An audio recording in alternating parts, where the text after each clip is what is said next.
Today we're going to be talking about how to turn things around when your spouse is hitting the road or ready to. They're checking out. So there's some specific things you should do, some stuff you should definitely stop doing if you want to get the train back to the train station and then join your spouse in this wild adventure called married life. So, Kyle, my guess is that you've dealt with some spouses that want to bail on the relationship. Oh, without question. That's probably something that's going on, if not all the time, almost all the time with the number of clients that we're seeing right now in this practice. So it's uh it's not anything that's new, and it's not anything, unfortunately, that's ever going to come to a screeching halt. Mhm. But man, people do some crazy things when they're in the middle of this tornado that is what looks like the end of a marriage or a significant Yeah. relationship. Yeah, I think crazy is a good word for that. I know I think my husband and I probably were both a little bit um lunatic like when we were in the throes of our destructive behaviors towards each other. It's not pretty. But what's cool is both of us had more faith in God than selfishness, if you will, or anything else. So the Lord turned things around. So I'm excited to see how we talk about some of the things that we see in common in the way that people start blowing things up and then what to do to stop that process. Because we can literally run our spouse off or contribute to the problem anyway. Yes, we So can. yeah, I don't want to place all the blame on our listener today, but I want also don't want you to hang out there and be a victim.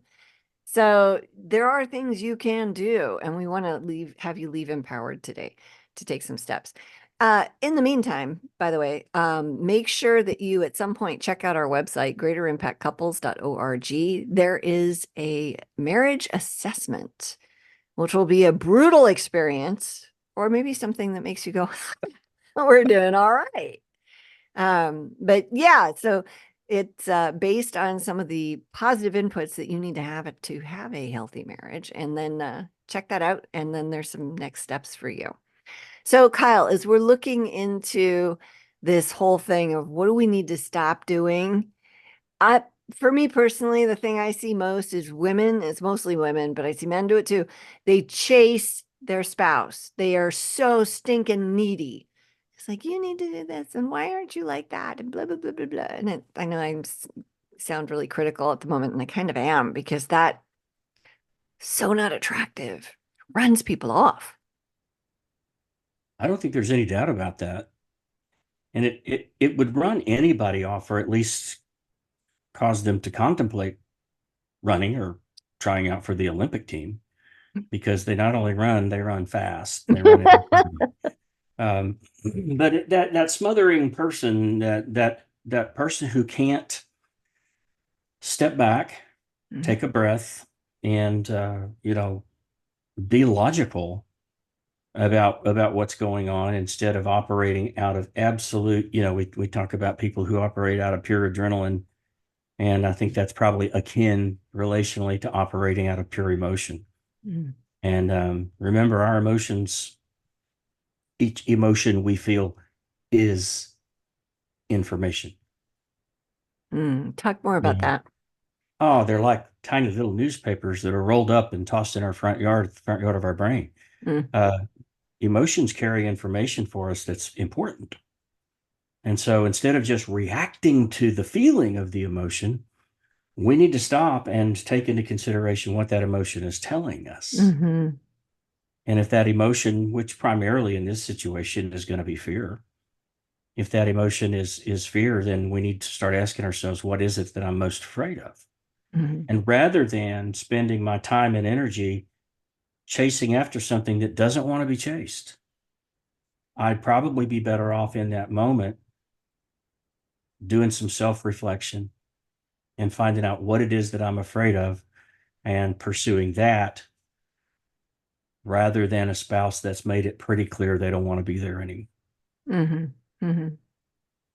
So it's a, a fearful person, it is, relationally, they come off kind of ugly. Yeah. It's not attractive, like you said. And granted, it's just an eagerness to bring things back to stasis. It's an eagerness to bring things back to that balanced place that at least they once perceived, and maybe truly was there. Mhm. But it's not necessarily what they're trying to do that's the problem. It's the way they're going about it. Oh, definitely. And yeah, I hear people say things, well, I don't think he loves me anymore. Well, how do you know? Well, I ask him like daily. Oh boy. That's needy. That's not attractive. Like that's the chase. Like you're so desperate for something that, and then he's lying to you because right now he doesn't love you because you're acting unlovable. Um, and you are lovable and he does love you, but boy, he's not feeling it. And I say he, but it's really more of we deal with a lot of women that are trying to put their marriages back together. I see this on both sides of the coin there. The chase is on and it looks really desperate. And the other piece of it is you don't spend any time with me. And if you loved me, you would da da da. How come we don't ever da da da? Just this whiny, little whiny kind of tone of voice that is just not useful. The other piece of that is, all right, so what is it about this one person? Like, why is that the God that you're worshiping, basically? And what happened to the Lord, the actual Lord, created you to be? Because you have hobbies, you have friends, you have a self that needs nurturing. And if you're just trying to get all of your attention and worth from one individual, that's a huge problem. So, can please go find some hobbies. Please get some friends. Ladies, you need 3 to 8 friends. Like, no kidding. You need them in your life, weekly style. Like, go be with them. Your husband is not meant to carry the relational burden of all of those people that you desperately need. Like, we're wired for more connection than he is relationally. And oh my word, if you're leaning on him for that, he is going to run for the hills. That's just a thing. And maybe you're a woman whose husband's trying to do that with you. It's like I kind of don't see that as often. Because men get a lot of their relational needs met from work or being quiet and just doing a thing with somebody. Right. It's just different. Well, for guys, we're going to give it let's say 2 to 5 friends, Hmm. because we don't talk as much. We don't need as many people around. Uh, so, And then your wife uh, actually counts for one of those people. yeah. So Yeah. that's one that's missing maybe at that point. Hmm. But yeah, and yeah, it is far more common that it's the wife who is presenting as that needy chaser. But man, I want to tell you what, there's nothing like, a dude that's out of control in the same way, because uh, needing to be in control seems to be a little more immediate need for men. Yeah. And so when they're not, they can go absolutely bonkers. Uh-huh. It can be a totally bananas situation for someone that, literally 15 minutes ago was a totally had their wherewithal in line. And, Mm. and then the next thing you know, they can't think straight. They can't make a good decision. They can't see the end of their nose, for that matter. Yeah, it's that cortisol, the fear thing happening. And you see husbands losing their mind because their wife was supposed to be home 5 minutes ago. And then it shows on the Life 360 app that he's got that she stopped at the grocery store and she didn't tell him. And what's that about? And just all these, and that sounds crazy. And it is. It's like over the top. It is. And let me tell you, I mean, I think those apps are have overcome this somewhat now, if you know how to use them. But it wasn't too long ago that the pinpoint accuracy of where you sat at that moment might have spread out to about a block. Hmm. And so when you're at the Tom Thumb supermarket, picking up something, to add to dinner, and she calls you and says, "What are you doing at the Super 8 motel?" Yep. And you Yep. say, I'm not at the Super 8 motel unless it is disguising itself as Tom Thumb Right. supermarket. And when you look out the window of the or out the door of the supermarket, the Super 8 motel is, 100 feet away across the Uh-huh. street. Yeah. So those things can really get you messed up if you start putting your faith and trust in what one of those is telling you, and you already are having the automatic negative thoughts. You have ants in your Mm-hmm. brain Yep. because um, those are the ones that are going to cause you to be too thinky, and that's what happens in this situation when your spouse is checking out. It's almost inevitable Mm-hmm. that for a period of time you're going to get too thinky. And when any of us get too thinky, the tendency is to awfulize everything we're too thinky about. Mm-hmm. So I know those are very technical terms, um, but you know what? They resonate for me Yeah. because I know exactly what they mean when I hear them, and most of my clients do too. Mm-hmm. Um, so we have to be careful. We have to really, stop letting our minds just go. We've got to have some modicum of self-control and self-discipline in this situation. And it's the situation probably where we feel least like putting forth the effort to do that. Mm-hmm. Yeah. It makes me sad because we're talking about neediness, we're talking about chasing behaviors, the smothering, the instigation of things, not having a life, over spying on your spouse, if you will. And I shouldn't say over spying, spying, period, on on your spouse. It's just, oh my word, like who has time for that? Well, insecure people do. They make time Yes, for they it. do. Yeah. They Um, don't have time for much anything else. Another thing I see with needy people, this smothering behavior is texting all day long like seventh graders do. Oh dear. Have you noticed that in some people? And like it's not super common, but there are adults all day long texting each Oh, other while oh, they're it supposed to is be super working. common. It is super common. And you might be surprised how frequently they want to share those text threads with their therapist. Okay. Wow. Apparently, like the majority of people I'm dealing with don't do this, but I've had a few. So it Oh, yeah. sounds like your life's a little bit torturous in that space. I'm so sorry because it's not fun. Well, you'd find it, I think you'd find that there are probably more people doing this, people that you know, Mm, than you're aware of. Um, a, a lot of people do it all day with each other anyway, whether things are good or bad. But B, it really ramps up significantly when one or the other is feeling the insecurity. fair. Yeah. And they're just looking for some type of validation or affirmation. Hmm.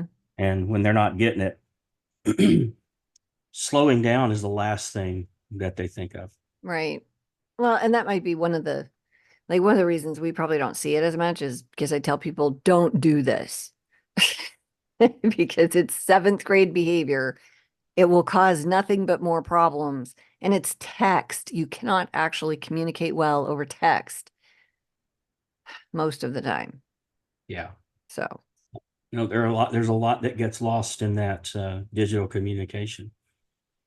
So, something I thought about while we were talking about this was one of the things that you have probably advised people in the same direction I have when they're highly emotional and they're in a panic mode and so forth. And that's to refrain from making important or permanent decisions and yes, choices that's huge. because I got to do something to cause me to feel like I have control over Hmm. something Hmm.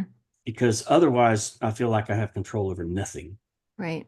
And so I go out and make a decision that impacts me and probably a lot of other people and maybe the financial stability of the family or something along those lines, just to do something that either says to me, all right, that was a control move. Good on you, or it says to the other person, ha, Yeah.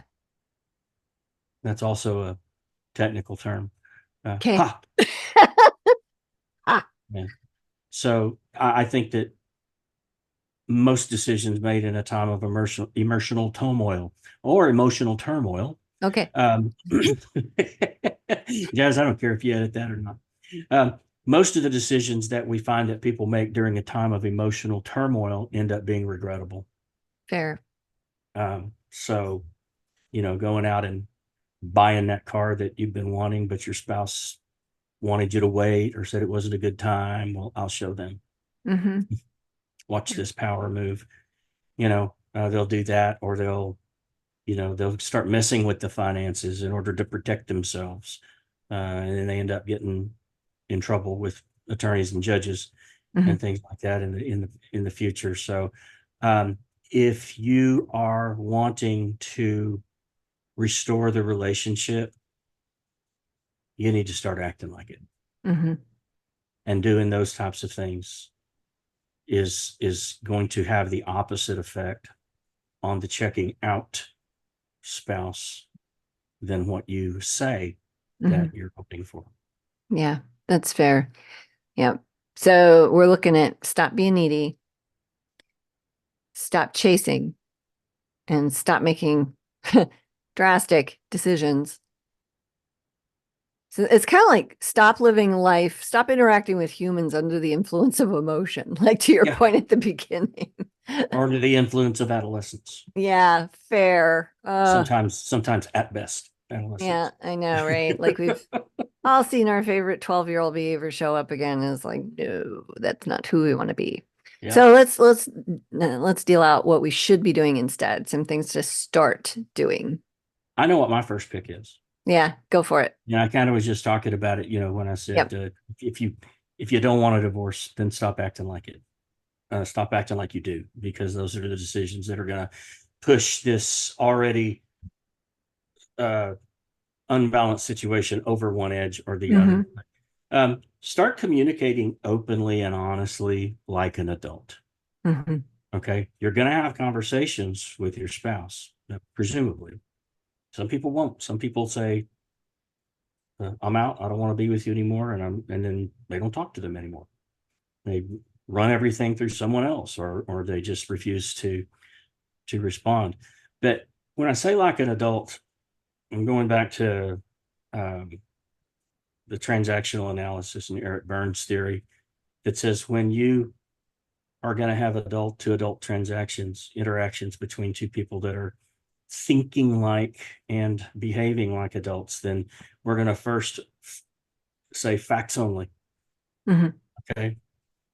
And that, unfortunately, for somebody who's all worked up and has been too thinky and has decided with no evidence that their spouse is seeing somebody else, you can't bring that into the conversation. Right. Okay. Unless there's proof, unless there's evidence, your perception or your curiosity or your insecurity about that needs not be a part of this conversation. So it's Burns rules are facts only. We operate in the here and now, which means we can't use something from the past to beat Yep. somebody over the head with. Yep.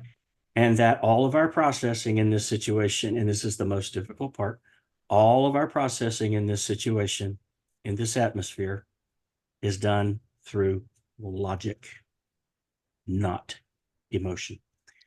Oh, probably one of the toughest asks we can make of ourselves is to set our emotion aside during what is potentially the uh, demise of a marriage Hmm. and say, we have to talk about this logically, because there's usually at least one person who's not interested in doing that. And Yeah. as often as not, both people are quite emotional. And if one is, then they get the other one that way. Oh yeah. So Yeah. that to me is the biggest thing. Communicate like an adult. Sit down and have an adult conversation. I know it's difficult. I know it's new. It's awkward. It's unnatural just to not be emotional in an extraordinarily emotional situation.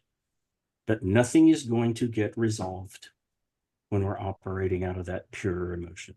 Yep. I really like the point about, well, I like all of those actually. They really, really help. But that thing about facts. Hmm. So often we hear people saying, well, he thinks or she thinks. It's like, how do you know that? You're a mind reader now? Like, and the data around that is that 65% of the time in an intimate relationship, we are wrong about what the other person thinks or feels. Yeah. That's a lot. That's not even a C minus. And Like how much stock do we put in that? so And who's much. probably wrong? Yeah, exactly. Yeah, so our go-to Gottman's research is about what works in marriage too. And so if you want a marriage that's working, you got to be generous. Give the most generous benefit of the doubt explanation. And then you have the paranoid people right now going, well, what if they're doing the wrong thing? It's like, well, you'll figure it out eventually if it's true, but you're going to cause something because if a spouse that's consistently, repeatedly criticized and assaulted verbally for things they're not even doing, that may or may not actually even be in their head at all, Hmm. that wears people out. Like it just sucks the life out of them and Yeah. creates an atmosphere where they just want next to nothing to do with you. Yeah. So that facts thing, like what's actually happening, what's real. Imagine that we just talk about facts. What would Yeah, that be like? I know, right? Yeah. And women get upset with that. It's like, yeah, but my emotions matter. And then, yeah, they do to you for learning about yourself and growing up. Okay. And allowing God to comfort you. And it could be a Hmm. place of connection depending on what you do with that. But unfortunately, a lot of people, not just women, but a lot of people will use emotion as a weapon. And that should never be in a relationship. That should not be behavior we lower ourselves into, because that's where the depths of hell then Yeah, prosper. it is. And also uh, when we're in a situation like that, the emotions that you do have are the wrong ones, and the Oh, ones you yeah. don't have, the ones you should have. Yeah. So Yep. it's just crazy mixed up all mess. What do you think? What's something that a go-to for you when it comes to things that we should start doing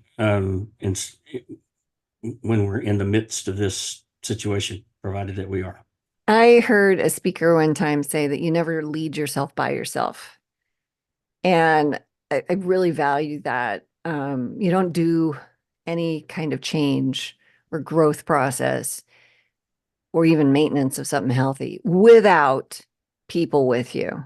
As you were saying that, I didn't quite get it, and I said it to myself, and it was like, yes, I'm the yes, worst person to lead. that's called accountability. Yeah, yeah, Yeah, yeah. and So, shared accountability is mhm.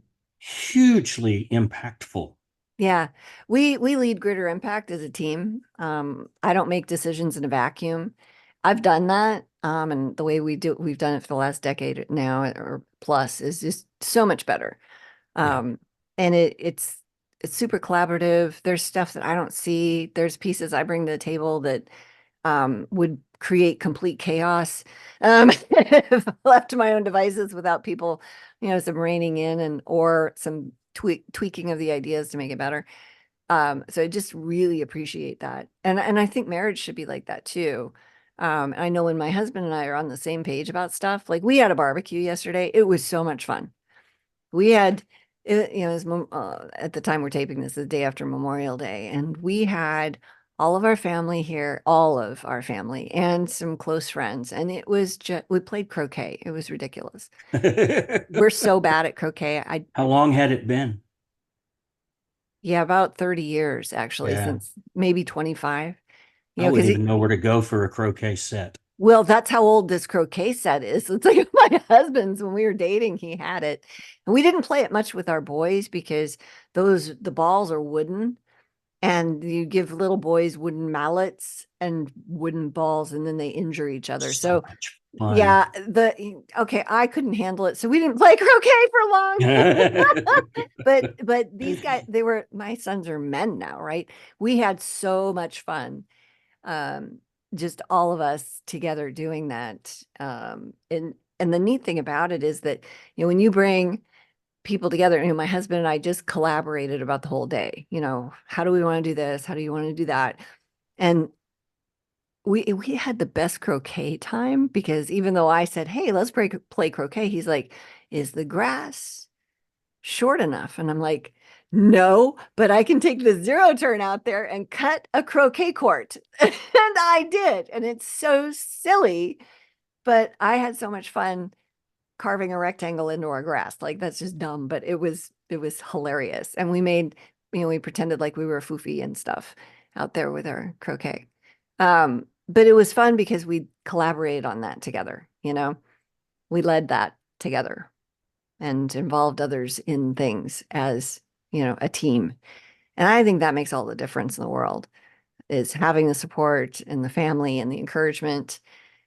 And when things are not going well, you need that big time. And that's why we do all the stuff that we do in groups and in community, especially our Yeah. coaching. Yeah. One of the things that is most comforting to me and most terrifying to me is knowing that I have uh, a group of men in my life that know everything about me and they love me anyway. Hmm. So, but that I have asked, I've given them explicit permission to hold me accountable. Hmm. And they're the ones that I take my stuff to, Hmm. and they have been for a long, long time. Um, I take my stuff to them, and they know me well enough. They know the good and the bad. Hmm. They know me well enough to know what my propensities are. They know what my propensities aren't, which means the things that are difficult for me to do. And so they're very encouraging. They stand by my side. They don't judge me, um, and they always hope and pray for the right. For the honorable thing to happen, even if it's something that works against what I'm hoping for. Um, they don't mind telling me that. But I think That's, it's important to be careful about who you seek support from, because you can seek support from people that they have a dog in the hunt. In other words, mhm. they have a relationship with you and your spouse, Yeah, and that's it's an unfair place a lot of times. And so the first thing my mind does is goes to family members. yeah. Are those the best people to vent your spleen or to share your heart even with when you're in that situation? And I know that moms and dads, brothers and sisters, we're very close with them, and we tell them everything. Oh, that can cause problems. That's a sticky wicket. Yep. uh, See what I Yeah. put that wicket? You played croquet, and I put the word wicket into our podcast. Yeah. Yeah. Thank you. That was really Yeah, just smart. another collaboration. Yeah, there you go. There you go. Yeah, Shy and I were talking about this in our last podcast episode, actually, that sometimes it's a really dumb idea to involve your family members in what's really going on in your marriage. Yeah, Because they love you and they want you to be happy. And so they may decide to flambe your spouse. Um, and be all about your side of things, which is a problem if you guys put this back together, which is what you want, right? You just want someone to share the pain load, but boy, that can be a mess. yeah, Yeah, be real careful. it Oh, really can. yeah, yeah. So I'm glad you have those people. I think everybody needs those people. Absolutely, Yeah. absolutely. But I think the most important thing to do is to seek therapy or counseling, because that's what you should do, right? Yeah. That's how people like me get supported. But yeah, no, seriously, seek some type of therapy or counseling in order to address your emotions, because we're typically the worst person on the planet to address our own emotions when we're highly emotional. Yeah. We cannot see anything objectively. Hmm. And having somebody that will listen and validate as needed, Yep. but at the same time say, no, let me show you what I'm seeing, or let me help you understand what I'm hearing from you. And Yeah. because sometimes we get that back and we go, well, that's not what I meant to say. That's not really what and they're saying, well, that's what's coming out. Yeah. Well, and then here's the pattern in your life in the last 2 months. This is what we've been looking at, and you're still Hmm. doing that thing you think you're not doing anymore. It's like, oh man, you had no idea how deep it went. And therapists, coaches, counselors, depending on what kind you get, are supposed to be experts in this area. So you really want to find people with training. I'm a huge fan of what you do with cognitive behavior therapy because let's go Hmm. do a thing. Can we please do a thing? There's so many things that happen in your brain when you actually just show up and do something different, even if you're scared. Yeah, It matters so much to just try something different, take action. Um, because if you don't do that, everything stays the same. that's right. Yeah. And And it then there's, helps. I think it helps to have somebody who's trained to help you identify some of the thinking that we have that's faulty. yeah. It's and if thinking is the foundation, which I firmly believe it is, of what Hmm. we eventually do in our behaviors, Yep. if the foundation is faulty, the behaviors are going to be faulty too. Yep. Yeah. I have Yeah. a, Even though they feel like the right thing, logically they're not. yeah. Well, we've kind of labeled the feeling thing as a thing that isn't what we think it is. Yes. But yeah, I have an entrepreneurial business coach, and there is a huge difference between business coaches and entrepreneurial business coaches because entrepreneurs are a little bit crazy. You have to have a little crazy in you Yeah. because you see something that's not real, and you're the only one that sees it, and then you go make it real. It then exists in reality, but you have a very specific mindset to go down that path in the first place. And to work with a regular business coach, they don't get the crazy part of it. And there's a risk taking, like it's just different. It's hard to, but I do some of that too with some of the people I work with, and they're all entrepreneurs. I love Hmm. it so much. Um, because the energy around them, I love that little bit of crazy. I think that needs to stay out of the marriage and definitely stay in the business space where it's needed, right? So we need sane, calm people in marriage. Unless it's agreed upon crazy, which Yeah, is could be kind of a exactly. lot of fun. Yes. Yeah, let's create something together. Like that kind of crazy where you're creating that. That's awesome and super fun. And marriages need that. They need new, interesting, creative, fun things going on all the time. And if your marriage is in a situation where you're struggling and chasing after your spouse and feeling desperate, that should be a cue that you need to reach out. You need to get some help, some serious help, because what you're doing is not only not going to work, but it is going to make it worse. It will run them off. They're already running. They've checked out of the relationship. They're going to check out further. You don't want to make that situation worse. And there's some specific things. We've talked about a few of them that you can do differently.